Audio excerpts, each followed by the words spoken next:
Con mucho placer os presento a los invitados de hoy, al arquitecto Horacio Casal y a la arquitecta Andrea Tapia, HCAT Architetti. Leo rápidamente una versión breve de sus currículum, que realmente podríamos estar aquí horas. Muy buenas tardes, Horacio y Andrea.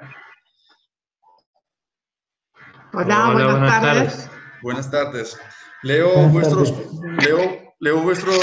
currículum, Horacio. Entonces, Horacio Casal, arquitecto por la Universidad Nacional de La Plata, en Argentina.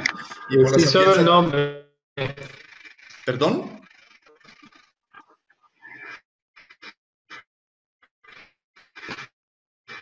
¿No se escucha, Horacio? Es como que se corta vuestra comunicación, Horacio. Sí, se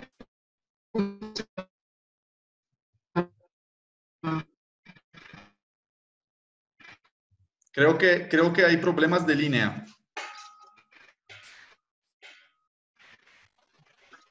¿Ustedes escucháis? Qué raro. Te escuchamos a ti, Graciano. Pero los invitados no. No, ellos no. ¿No escuchan nada? Ahora sí, Andrea. Ahora sí. Okay. A lo mejor la pantalla es como que hace la línea más lenta. Entonces, os agradezco mucho de haber querido como participar, dar esta conferencia inaugural de este curso de vivienda colectiva como proyecto urbano. A ver, ¿ahora? Sí, se escucha. A ver, ¿ahora? Sí, se escucha, Andrea. ¿No escuchan nada? Sí, se escucha como cortado, ¿eh?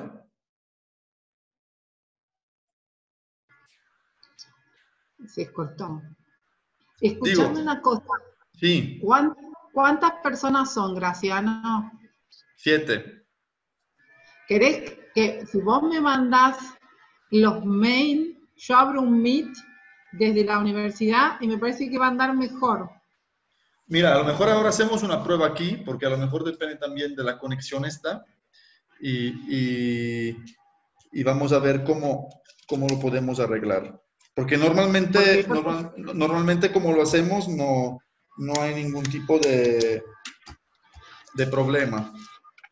Ok. Porque yo no tengo problema en abrir el Meet, mandarte el link y vos lo distribuís rápidamente por WhatsApp a las personas y nos conectamos. A ver. Dale. Ok. Está la clase, ¿no? Es de las conferencias. Sí. Bueno, lo vamos a intentar. Si no funciona, nos movemos. ¿Va bien? Perfecto. Ok. Entonces, voy a leer vuestro currículum, Andrea, para presentaros. El arquitecto Horacio Casal es arquitecto por la Universidad Nacional de La Plata en Argentina y por la Sapienza de Roma. Es doctor en arquitectura.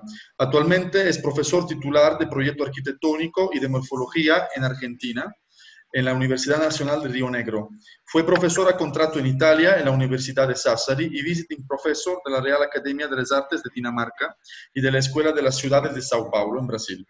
Miembro del RIBA, que es el Royal Institute of British Architects, ATINER, Athens Institute of Education and Research, y de la Asociación Latinoamericana de Interiorismo.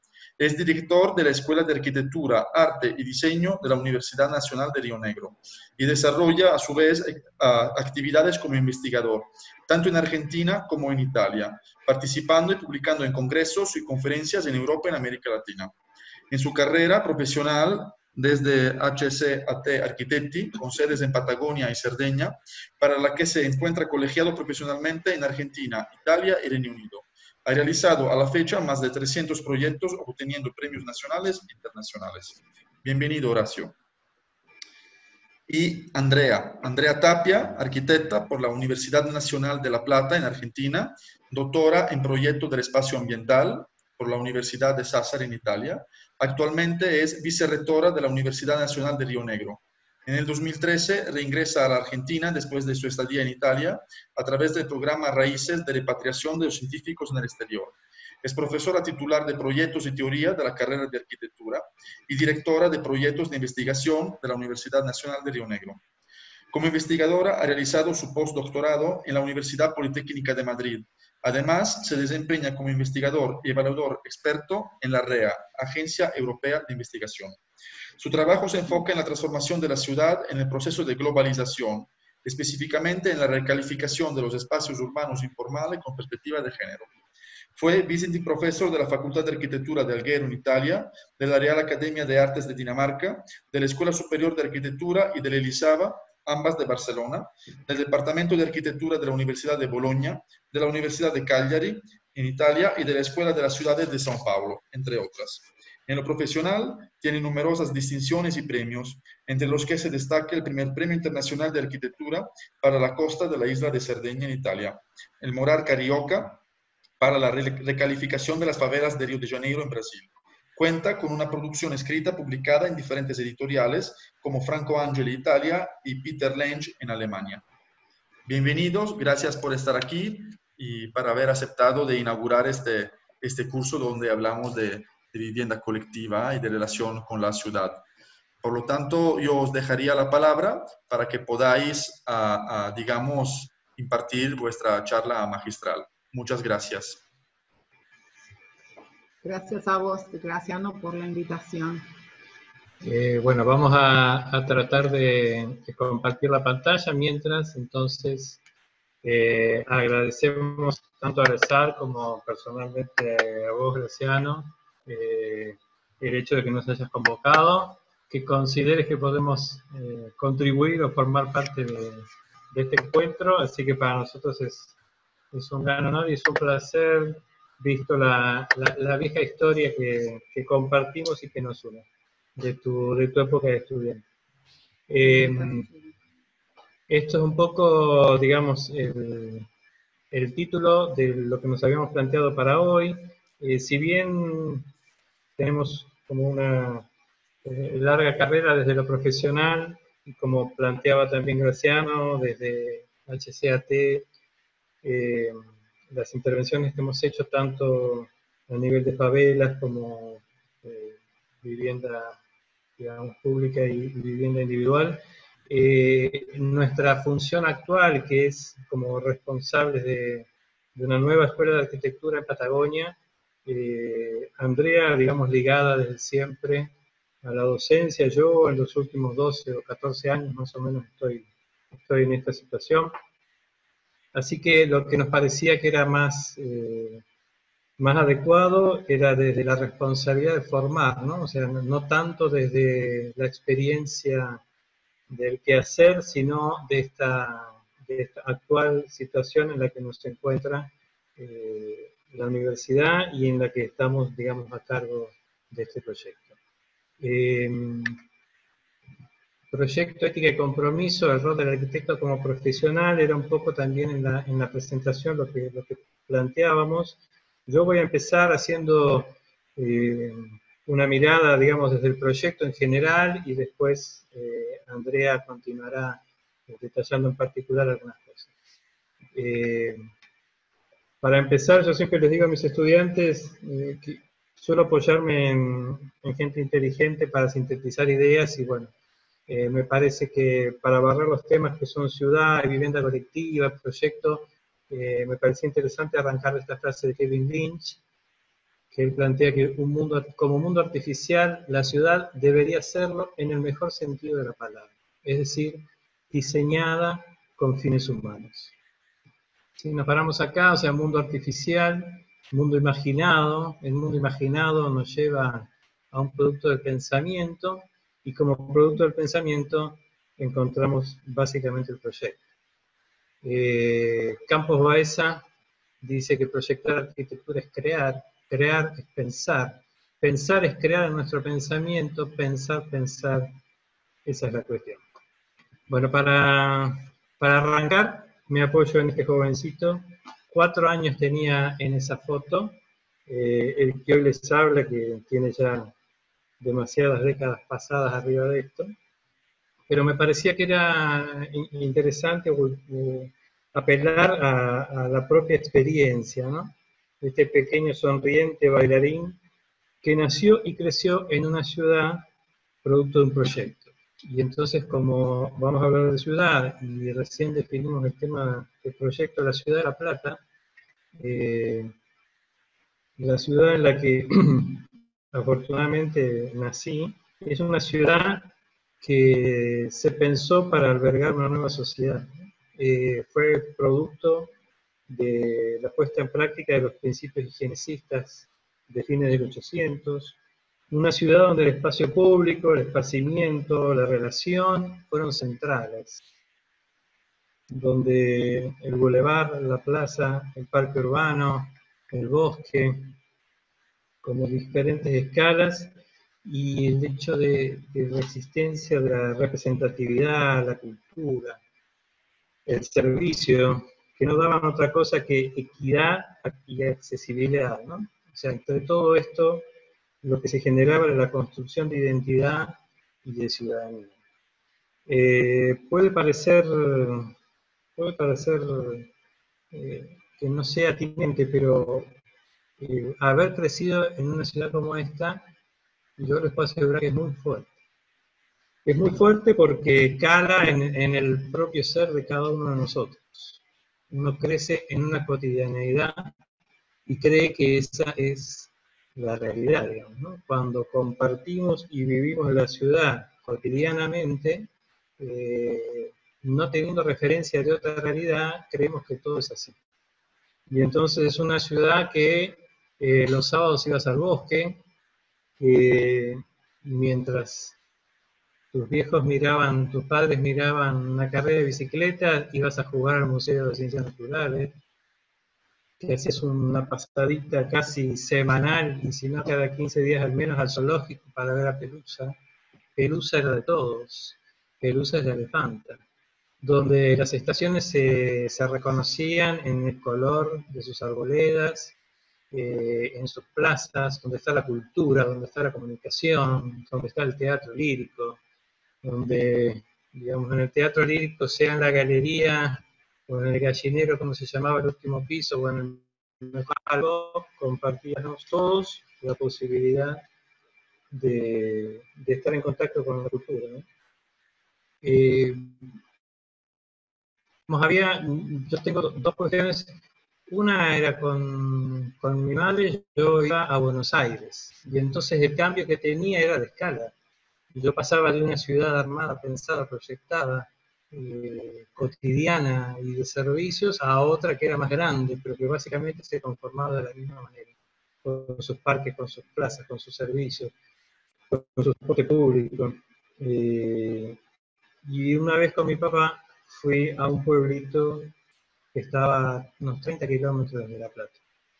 Era la primera vez que conocía una ciudad diferente, un pueblo diferente. Y cuando nos fuimos de ese lugar, yo quedaba así, había quedado un poco trastornado, y le dije a mi papá, pobre gente. Y mi viejo me miró y me dijo, ¿por qué? O sea, mi papá casi nunca entendió mis reflexiones, pero bueno, en ese momento yo tenía 9 o 10 años y me dijo, ¿por qué? Y yo dije, porque no tienen nada. Entonces, digamos, en ese momento uno entiende que crece naturalizando cosas que son particulares, o cosas que no forman parte del cotidiano del resto de la gente. Y también, como existe la ciudad pensada y la ciudad programada, también existe la ciudad no proyectada, la ciudad espontánea. Dos imágenes, una imagen medieval y una imagen de favela. La medieval es la bellísima Siena, de Toscana, y la favela es una favela en San Pablo.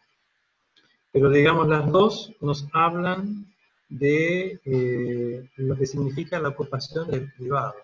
La ocupación desde el privado, que de todos modos entiende o necesita un espacio de agregación, un espacio de representación, sea la plaza de la señoría o sea la cancha de fútbol. Digamos, son lugares que no necesitan norma, no necesitan ningún tipo de regla, se defienden a rajatabla y desde ahí se construye la identidad. O sea que incluso en estos lugares que no tienen una programación o que no tienen un pensamiento de proyecto, sí está el reconocimiento de parte de la gente de la necesidad de un espacio propio, de un espacio de identidad y de un espacio público. Y entonces, bueno, me apoyo en Fumiko Maki, que dice que cuando una experiencia espacial significativa es compartida por más personas, estamos ante la génesis de un espacio público. Yo en la universidad, como lo dijo también al principio Graciano, estoy a cargo de morfología y de proyecto. Y morfología sabemos que es forma, volumen, percepción, escala. Y combinado con proyecto, lo dijo ya el Corbu, que la arquitectura es juego de volúmenes. Y entonces, si es esto y la ciudad está conformada por arquitectura, la morfología urbana como tal, entonces es plausible de ser estudiada, de ser entendida y proyectada.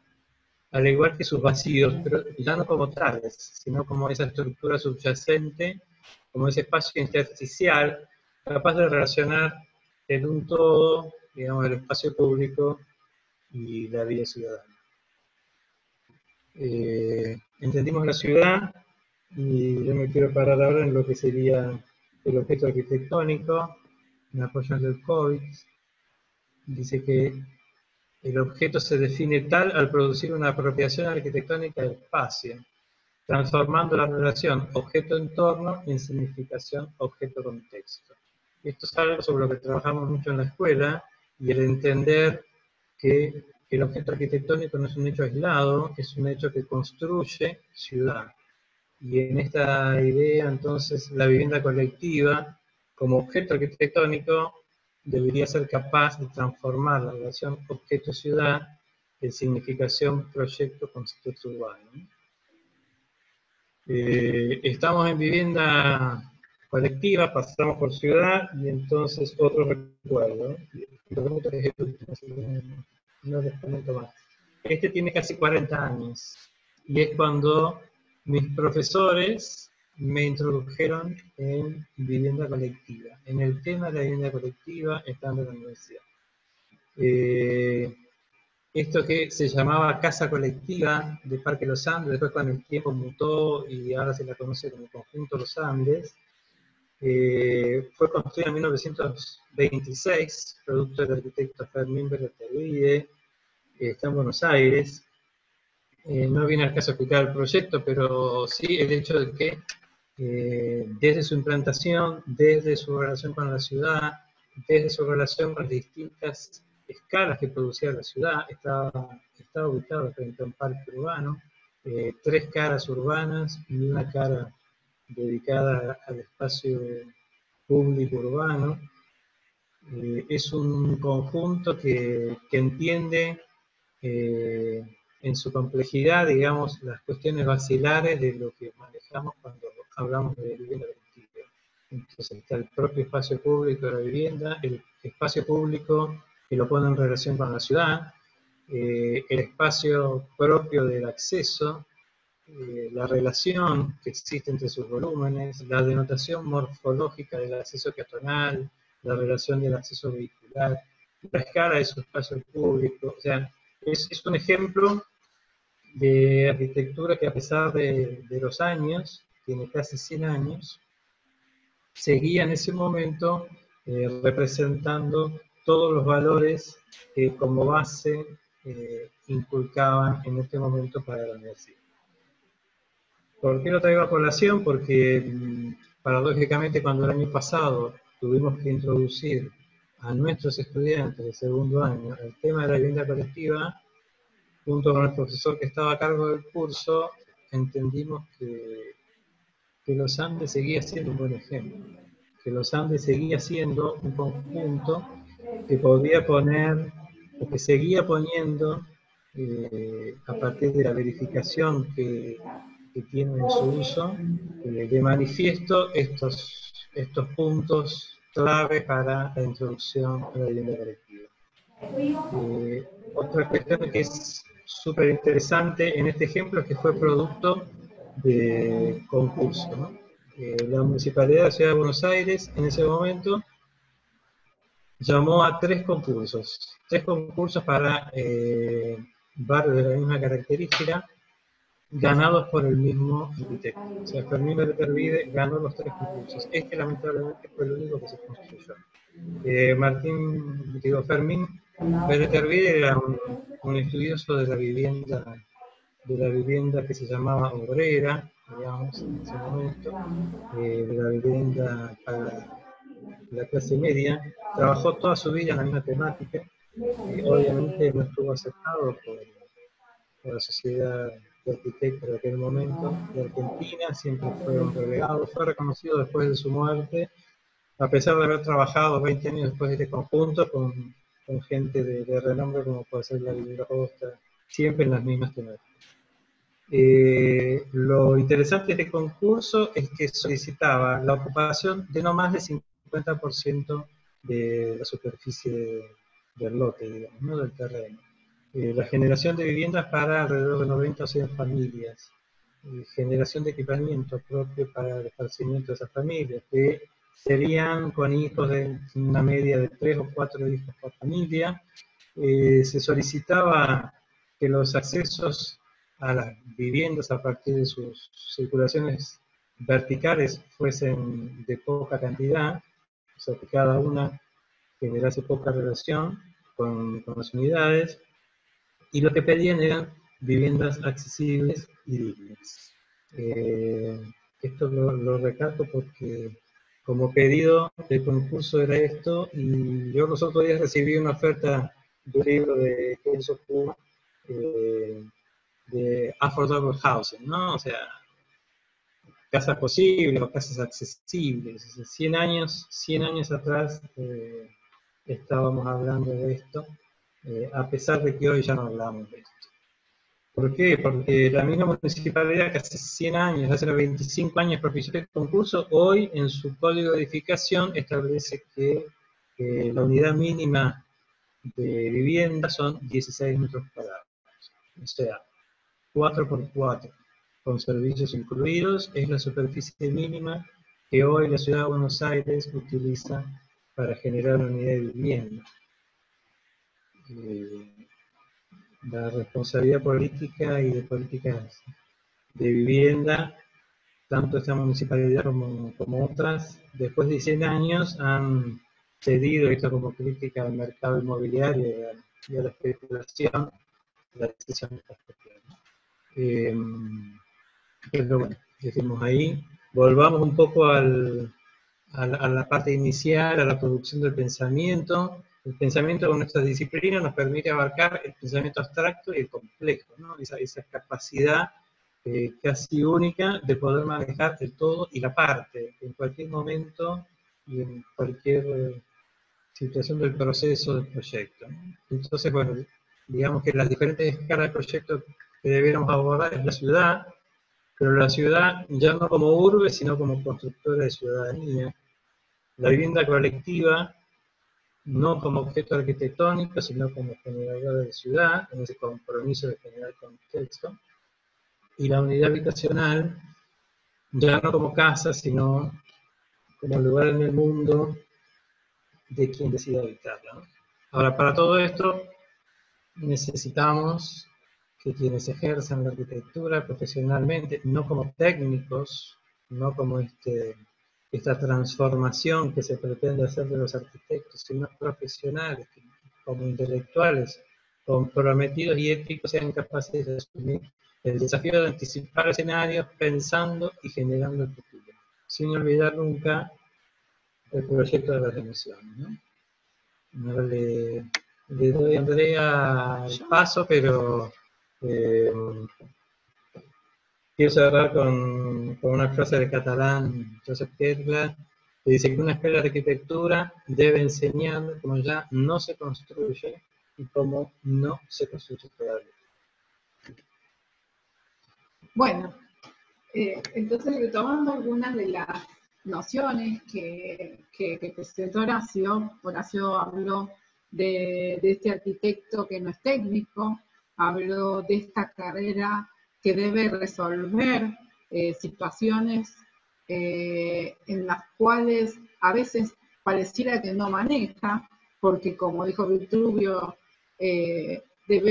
un arquitecto bien formado debe tener conocimientos de matemática, física, música, literatura, arte, un montón de otras disciplinas que no son específicas al momento de formar el arquitecto, sino que hoy por hoy deberían ser las inquietudes que los arquitectos tenemos para poder en realidad responder a nuestro entorno y construir de alguna manera, materializar nuestra cultura, que tiene que ver con el momento histórico en el que vivimos, con la sociedad a la que resignificamos nuestra obra, con la tecnología con la que contamos en cada uno de nuestros lugares, con la geografía en donde actuamos. Entonces, en función de eso, quise dejar bien en claro desde qué lugar estamos hablando, desde qué lugar hacemos esta lectura y ejercemos nuestra práctica. Para mí, la arquitectura es la materialización de una ideología. Se formaliza a través de una estética que significa una postura ética. Cuando algo resulta a los ojos de las personas comunes, algo sin valor, porque no tiene un valor estético, porque no es bello, porque no responde al imaginario, detrás hubo una postura ética de el no escuchar, del no hacer, o del no darle importancia a las personas que están viviendo o desarrollando alguna actividad en ese lugar. En segundo lugar, la arquitectura materializa en el espacio la ideología del que opera, ya sea la ideología política, y no estoy hablando de ideologías partidarias, sino de posicionamientos ideológicos, tanto de parte del Estado como del privado. Horacio mostró dos imágenes de construcciones del privado. La favela, desde un lado que es la necesidad de contar con un techo, o sea, como la gente que no tiene acceso a la ciudad, que no tiene acceso a la tierra, ocupa determinados espacios y construye como puede, porque normalmente las favelas o las banlieues o los, como se les puede decir, las chabolas en Venezuela o los barrios vulnerables en Argentina, sabemos que son ocupaciones de suelo informal donde muchas de las personas que hacen sus casas allí trabajan, por ejemplo, como albañiles, es decir, como mano de obra en la construcción. Entonces tienen el oficio de la construcción, lo que no tienen es proyecto, no tienen alguien que les facilite el proyecto para hacer que sus refugios, sus casas, puedan responder al imaginario que ellos tienen.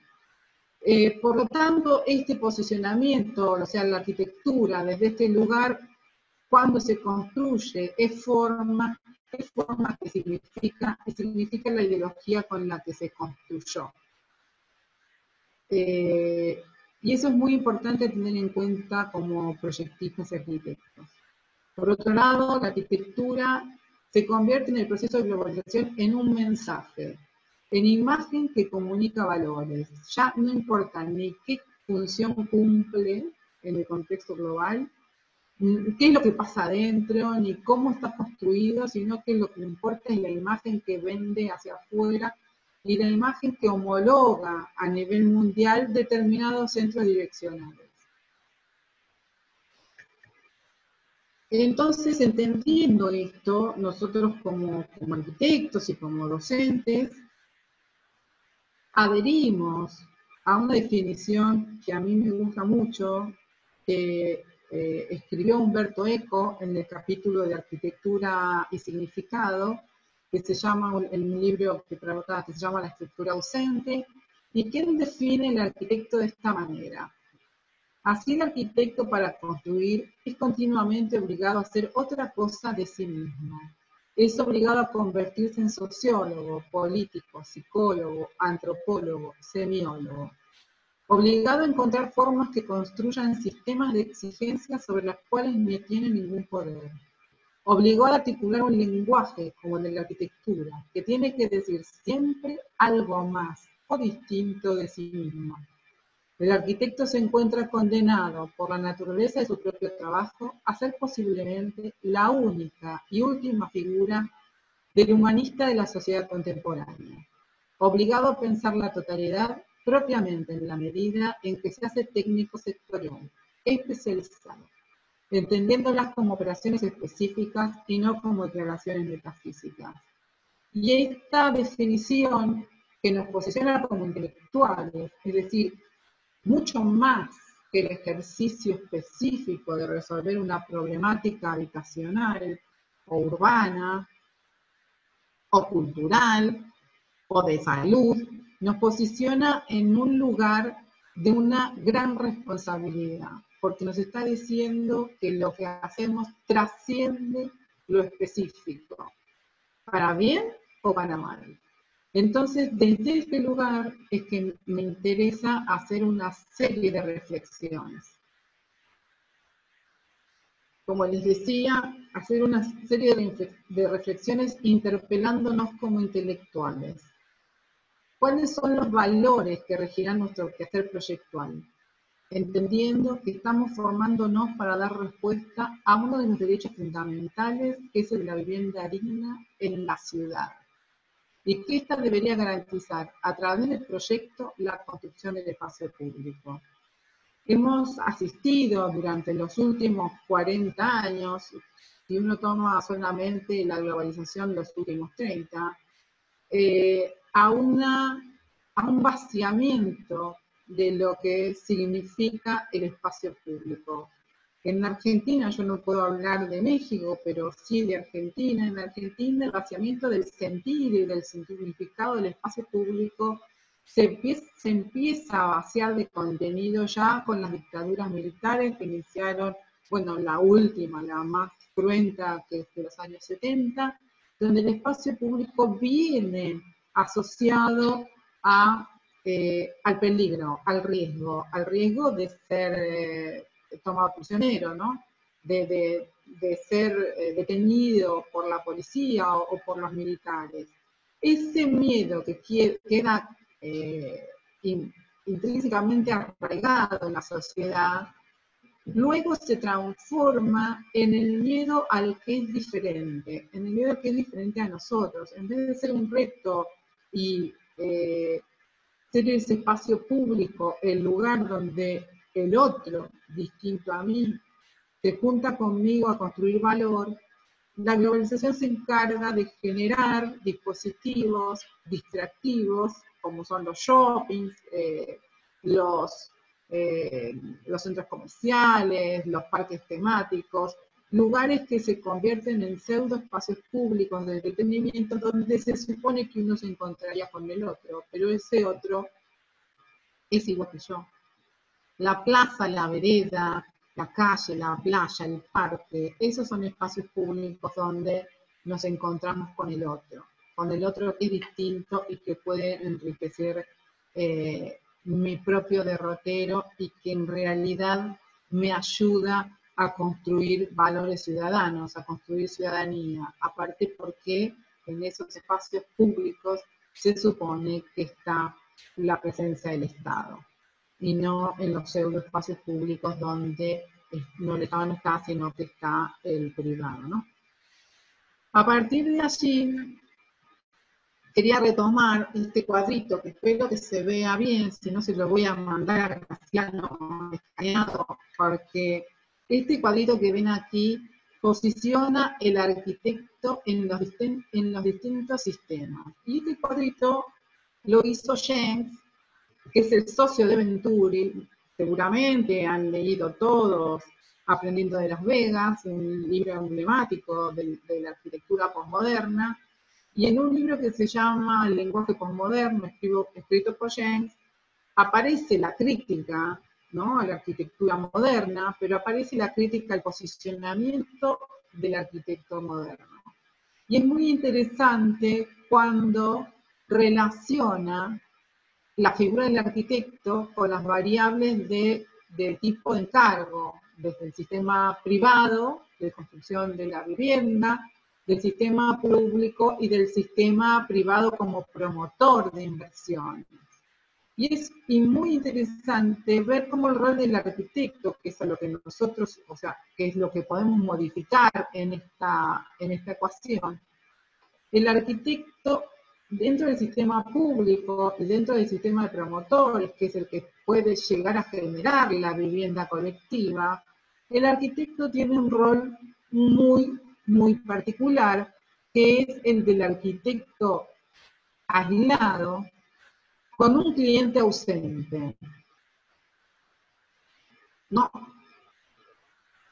Y donde el estudio o el tamaño, donde el tamaño de los proyectos tiene que ver con el capital o la posibilidad de inversión, la posibilidad de inversión del público y la posibilidad de inversión del privado. Esto nos deja a nosotros en esa pregunta que tiene que ver con lo que viene después, que es para quién, en dónde y con quién construimos. Y el COVID-19, si bien nos agarró, o sea, tal vez en otro contexto, en otro momento, estas slides que siguen no estarían, pero el COVID-19 y esta frase "nos quedamos en casa para cuidarnos", pone de manifiesto los casi 100 años, si uno puede tomar el movimiento moderno y las experimentaciones, todo, después de concebir la vivienda como máquina de habitar, pone y en la estandarización tanto de la familia como del sistema constructivo y de la racionalización con la habitar, pone, y en cuanto a cantidad de metros cuadrados que supuestamente mínimo necesita una familia para eso, todo el sistema en jaque, la vivienda y la ciudad. Y entonces vemos estos usuarios, ¿no? La persona mayor que mira por la ventana. O sea, no son casuales elegir 3 imágenes donde la vida está dentro de la vivienda y la vida pública pasa por la ventana. Claro, no podemos tener vida pública con el COVID-19. Nos tenemos que quedar todos en casa y nuestra vida pública pasa ahora a través de esto que es la pantalla de la computadora. Por lo tanto, nuestras casas, nuestras viviendas, también se convierten en espacios públicos. Entonces, ¿cómo repensarnos a partir de entender que tenemos estos usuarios? Una mamá con sus niños, una abuela, un joven, y tantos otros usuarios posibles en casas que son, uno podría decir, iguales, ¿no? Porque la casa que se produce activa, que se produce de manera por especulación inmobiliaria o por inversión pública, es una vivienda colectiva que estandarizó procedimientos, estandarizó modelos de familia, mamá, papá y 2 hijos, estandariza funciones y actividades y que congela formas de uso que en realidad ya quedaron fuera de tiempo. Es decir, no es una arquitectura que está respondiendo a las necesidades del siglo XXI.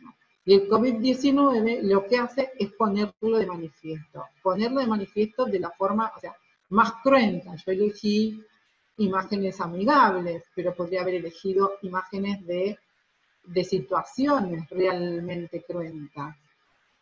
Porque aquí hay casas, y nos quedamos en casa, y sabemos que hay mucha gente que no tiene casa. Y entonces la casa se convierte en ese lugar donde cocino, trabajo, estudio, hago las tareas domésticas, hago ejercicios, es decir, mi casa que estaba, en el mejor de los casos, destinada a ser el refugio de la vida privada o íntima, se convierte en un mix de actividades públicas y privadas, pero sin las condiciones físicas para que eso suceda. Y esto nos permite abrir un paréntesis y nos permite hacer una fuerte crítica a lo que está construido, a lo que venimos aprendiendo como formas de hacer vivienda colectiva. Y aparece una tercera dimensión en la vivienda colectiva, que es el espacio exterior de la propia vivienda. El espacio exterior de la unidad habitativa y el espacio exterior del conjunto habitacional. Hoy ustedes veían, Horacio mostraba el Beretervide, ese conjunto habitacional para 100 y pico de familias, es decir, que tiene unidades en 1 hectárea, más o menos, esa es la relación de superficie, y esas 100 unidades tienen sus propios espacios exteriores, tienen espacios de relación entre exterior privado de mi casa y el exterior público del conjunto, y a su vez transiciones entre ese público del conjunto y la calle o el espacio público. Esas experiencias que tienen que ver también con un posicionamiento higienicista, no nos podemos olvidar que la ciudad latinoamericana nace como construcción ideológica, como construcción intelectual, a partir de desarrollos escritos y de planos donde ingenieros, médicos, sanitaristas ponen su saber para generar el mejor tipo de ciudad posible para una sociedad igualitaria. Acá no había monarquías, no había estructuras urbanas preexistentes, como puede haber, por ejemplo, en México. Es decir, aquí la ciudad nace para conquistar el territorio rural. Es decir, la ciudad nace ya desde España y luego en el mismo territorio argentino como necesidad de conquista del territorio interior. Entonces, en ese sentido, ese planteo de Beretervide que está asociado a esa construcción de ciudad ideal que pueda responder a valores de sostenibilidad, no se llamaban en esos términos en ese momento, pero sí se llamaba a razones higienicistas, de salud, de cuidado de las personas, de inclusión. Eso ha quedado como relegado y hemos entrado en la vorágine de la realización, de responder a la necesidad de dar vivienda. Nos olvidamos del digna y de la vivienda como construcción de ciudad. Ahora, ¿qué pasa en estas ciudades? ¿No? Nuestras ciudades están así hoy, vacías. No hay autos, no hay peatones, no hay actividades, y vamos a ver ciudades que también, como se han sufrido procesos de gentrificación, es decir, por ejemplo, los centros históricos, ¿no? Que la gente no vive más, entonces desapareció el pequeño almacén, desaparecieron la vida cotidiana, esos lugares han quedado realmente vacías. Ahora, ¿cómo recuperaremos esos espacios o cómo reformularemos esos espacios? ¿Cómo vamos a vivir esas ciudades donde tenía predominancia el auto privado y no el peatón? Cuando empiece a cobrar vida el peatón, ¿cómo vamos a poder vivir esas ciudades respetando, por ejemplo, el 1,5 metros o los 2 metros de distancia entre cada uno de nosotros? Acá hay imágenes del correo de Buenos Aires, entonces la gente esperando, hay por suerte un espacio público que lo permite, pero en cambio en la imagen de arriba la gente tiene que estar en la calle porque no hay espacio para poder cumplir con la situación requerida por seguridad de higiene para no contagio entre las personas. Entonces, el COVID-19 también pone sobre la mesa una reflexión obligada sobre qué ciudades queremos, qué ciudades, cómo vamos a modificar o transformar nuestras ciudades para que sean más sostenibles, para que esté la presencia de la naturaleza, para que estemos en contacto con ella, que es la que en definitiva limpia el aire del cual respiramos.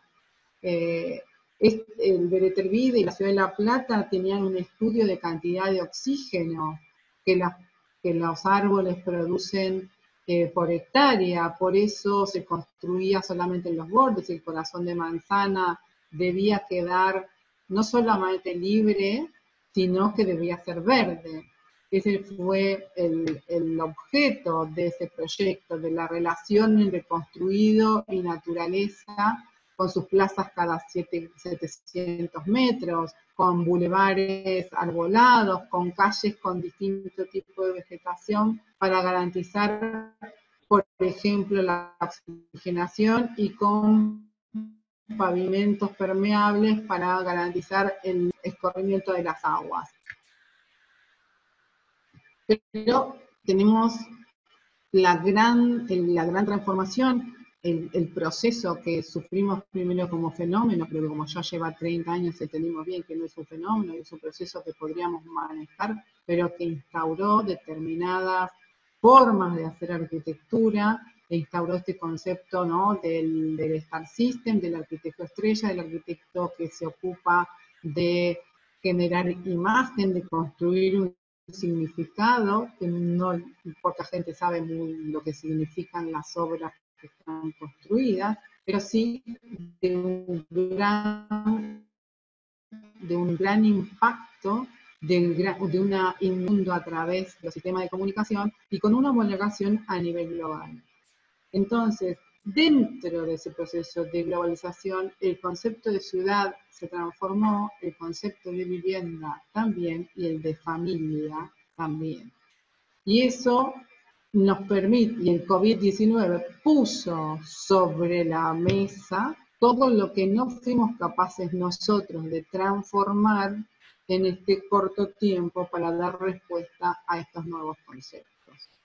Entonces la ciudad global, esa ciudad fragmentada, que lo que hizo fue desarmar la estructura del barrio, desarmar las relaciones de continuidad, las relaciones de cercanía, generando nichos funcionales, donde tendríamos los centros direccionales, los shopping, la arquitectura monumental y simbólica, la estructura residencial, pero que no es ciudad, porque solamente se constituye de vivienda. Los barrios cerrados como nueva figura engañosa y ocupación de suelo, casi siempre con características paisajísticas importantes, y como contrapartida de esos barrios cerrados, las favelas o barrios vulnerables, barrios informales, que tienen la misma lógica de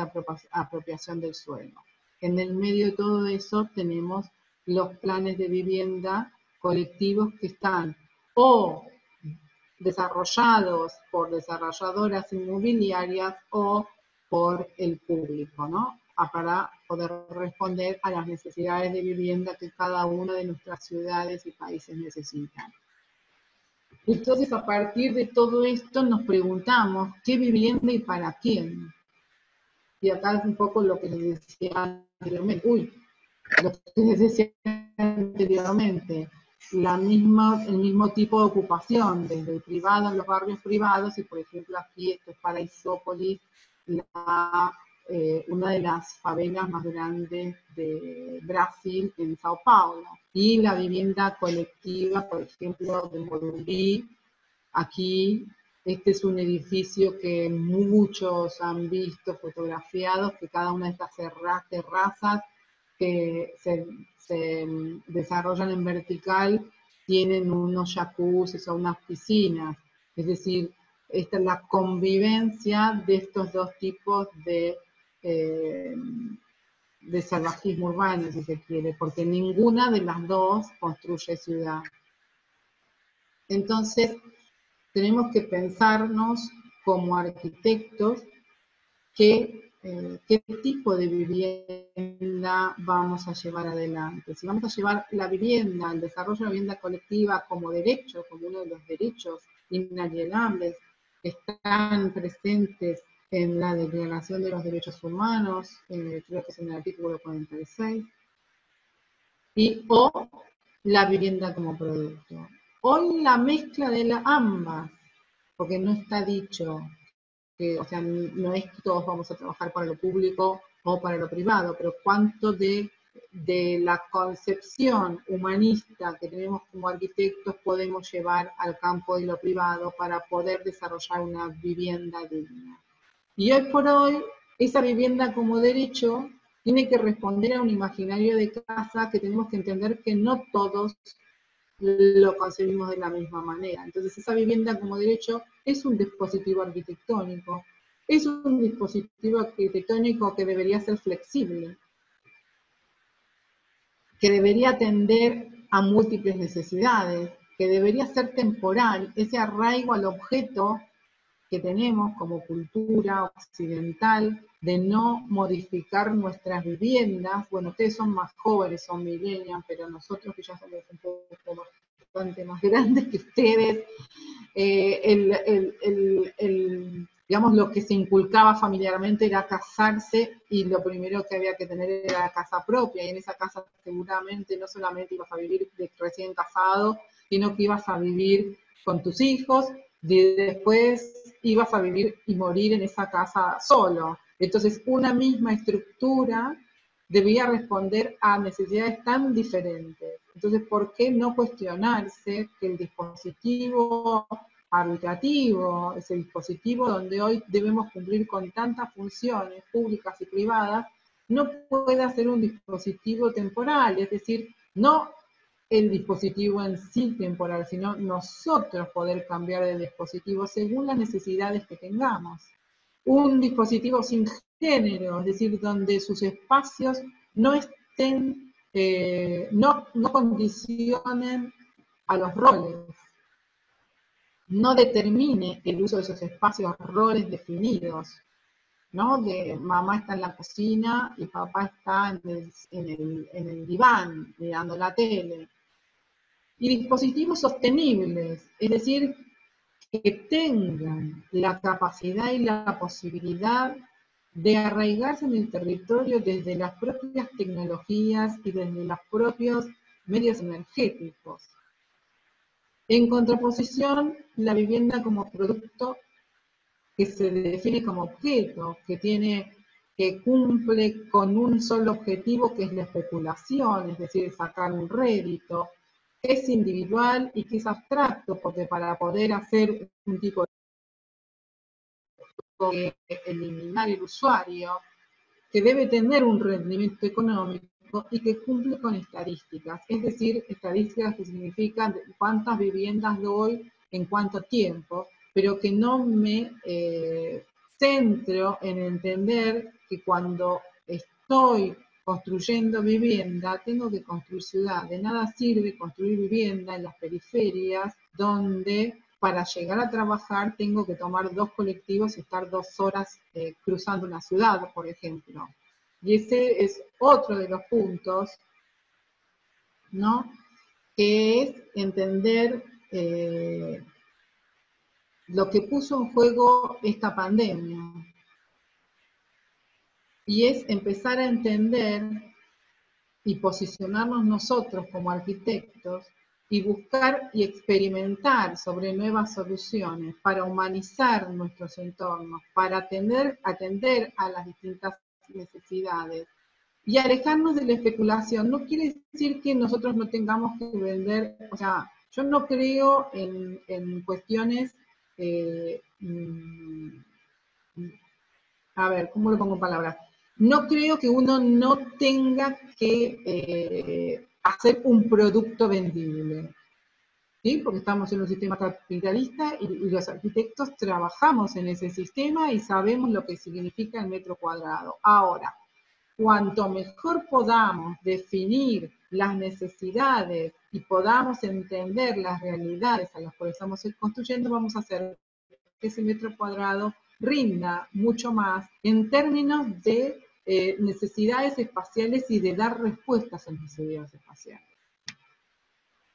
Entonces, a partir de esta conceptualización, podemos hablar de que la casa como unidad, como dispositivo mínimo, se convierte en este dispositivo temporal para nuestra vida privada y pública, porque ya vimos, ustedes están en mi casa, yo no los conozco, es como estar en la vereda hablando con ustedes de arquitectura o en el aula magna de una facultad, pero estoy en mi casa y ustedes están viendo mi casa y yo estoy participando con ustedes en vuestras casas. Por lo tanto, hemos convertido parte de nuestras casas que tenían el objetivo de atender nuestra vida privada en espacio público.